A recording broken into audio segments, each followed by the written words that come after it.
Do you have a TV like this on and you want to remove the cover? So I'm going to show you how you can do this.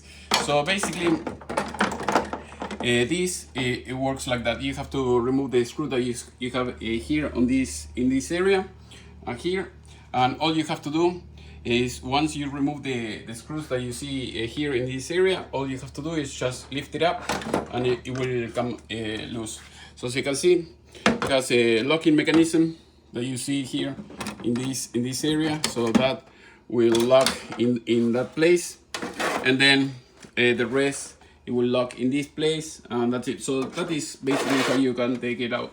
So if you're having some issue that the TV doesn't turn on, maybe the power supply, or if you're having some issue with the HDMI ports, it might be the motherboard. So basically that is how you can take it out apart. So if you need parts or anything, just let me know, I can ship it to you. Otherwise I'll try to leave you the link so that way you can buy it yourself.